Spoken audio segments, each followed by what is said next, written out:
I've often dreamed of competing in the games.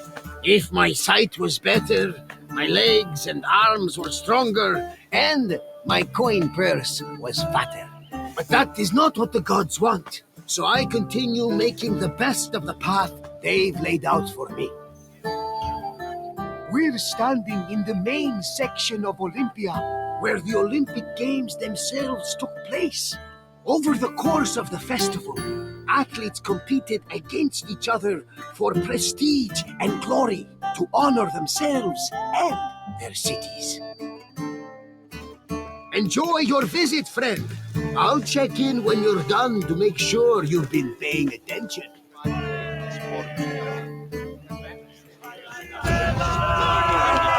The first day of the Olympic Festival began with a swearing-in ceremony for the participating athletes, trainers, and judges. The ceremony took place in front of the altar of Zeus Horkios, or Zeus of the Oath. Athletes would swear that they would follow the Olympic rules, while judges promised to be fair and unbiased. Then the competitions began, starting with a contest between heralds and trumpeters over who would have the privilege of announcing the games. The first day's athletic competitions consisted of wrestling, running, and boxing events for the youngest athletes, aged 12 to 18.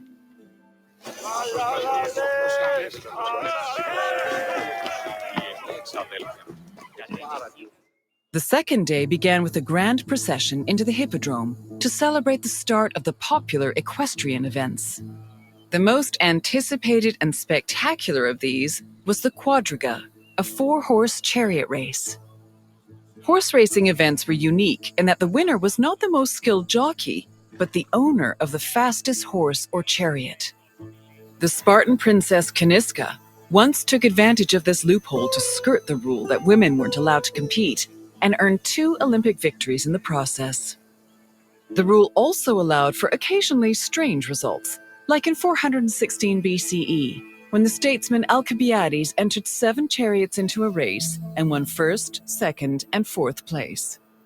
After the equestrian competitions, the 40,000 spectators migrated to the stadium to watch the pentathlon events. When the day's events were over, funeral rites were performed for the hero Pelops, the mythical founder of the Olympic Games. The night ended with a celebratory feast and a great parade in honor of the day's victors.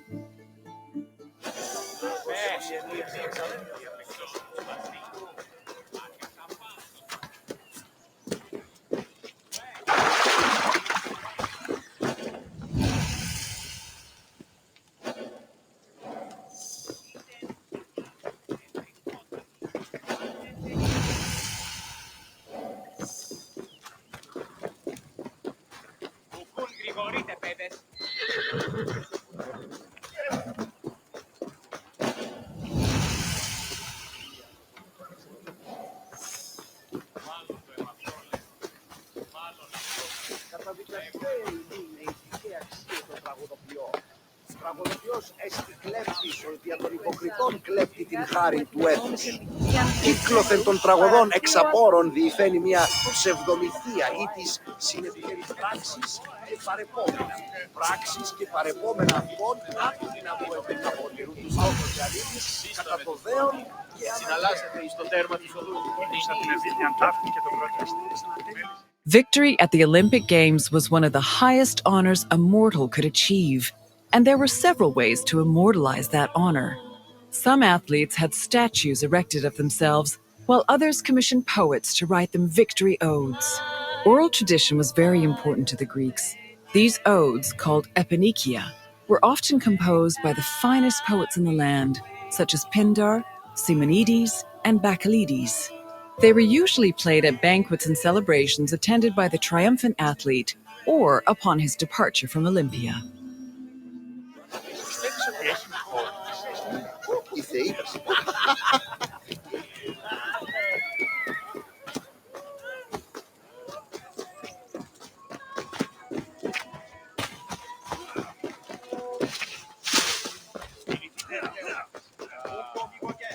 The pentathlon took place at the stadium on the second day. As its name implies, it was made up of 5 events: discus throwing, javelin throwing, jumping, racing, and wrestling. there are several differences between the ancient version of events and their contemporary counterparts. For example, ancient long jumpers held weights in their hands to give them momentum to launch, since there was no run-up before the jump. Similarly, if an athlete won the first 3 events, they were immediately declared the winner, instead of being judged by their overall performance in all 5 events. Running events work the same as they do today, with the notable exception of all the athletes being nude. As for wrestling, competitors were not divided by weight class as they are today, but instead by age. The winner was the first to throw his opponent to the ground 3 times.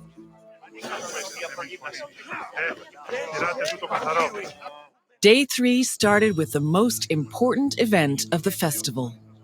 A procession of Hellanodikai, ambassadors, competitors, and animals made their way to the great altar in front of the Temple of Zeus.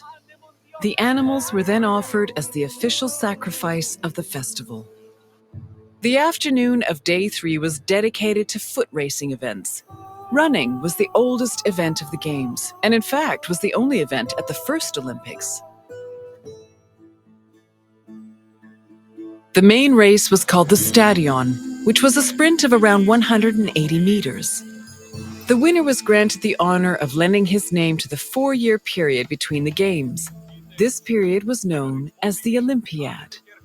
The 4 years that followed the first Games in 776 BCE were known as the Olympiad of Coroebus of Elis, the first Olympic champion. Once all the competitions were over, a public banquet was held in the Prytaneon to celebrate the day's victors.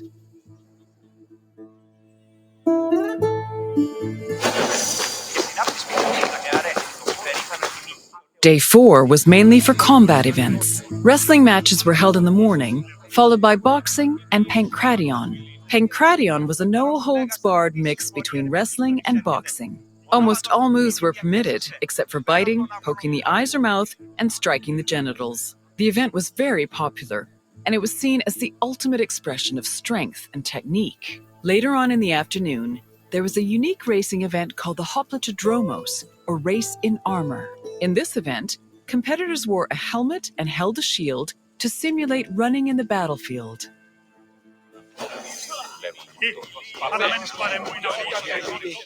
The Hellanodikai, or judges of the Greeks, were both the game's adjudicators and their organizers.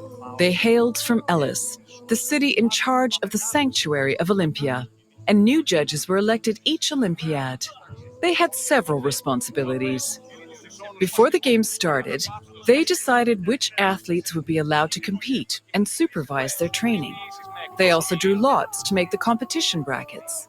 During the games themselves, they picked the winners and kept an eye out for foul play. For the latter, they were assisted by stick and whip-wielding umpires who stood near the athletes and punished them if they were caught cheating.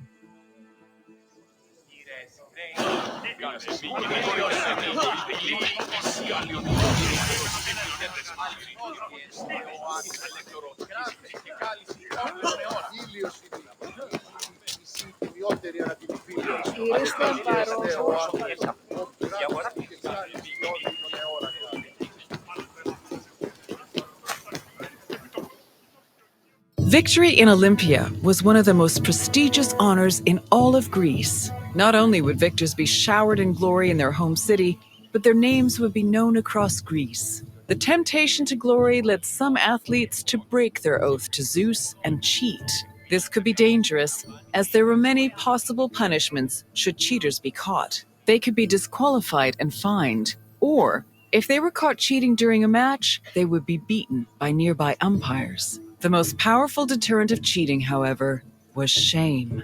At the foot of Mount Kronios, and on the way to the stadium, were a group of bronze statues called Zanes, the plural of Zeus. These statues were inscribed with the names of the cheating athletes, how they cheated, and the fine that was imposed. The Zanes, which were funded by cheaters' fines, were strategically placed to be highly visible. Individuals or even entire cities could be found guilty of cheating.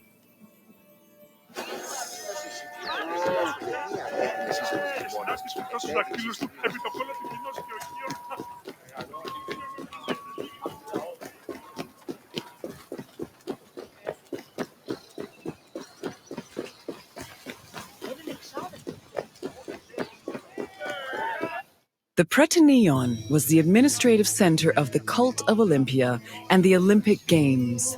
The building housed the sanctuary's priests as well as the game's officials. It was also used to stage the grand banquet held on the evening of the third day to honor victors. It also had a sacred function. Its central chamber was the location of the Fire of Hestia, a sacred flame that burned day and night. This fire was used to light the other altars around the sanctuary.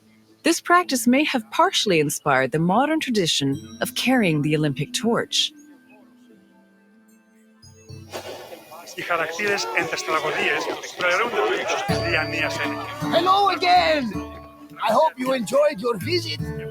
With their spectacular events and lavish banquets, the Olympic Games were a feast for the senses. I am certain even Zeus himself was entertained by the festivities. Now, is there anything else you'd like to do? Wonderful! Let the mental Olympics begin. Let's start with an easy one. Which notable woman won an event in the Games? Και ούτε καταμαλθακίζονται, εκπλήσει. Correct! She won 2 equestrian events thanks to her savvy horse purchases. This next question is slightly more challenging. Which of the following is not a famous Greek poet? Η τραγωδία διαφθείρει τους νέους και ούτε καταμαλθακίζονται, εκπλήσει. You are right! Brasidas was a renowned Spartan general, and he didn't have time for rhymes and pretty words. Time for the final question. How many events were in the pentathlon?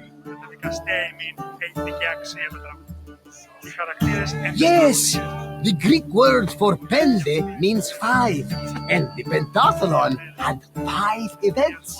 Well done, my friend. You truly possess a sharp mind. Very well. Safe travels, my friend.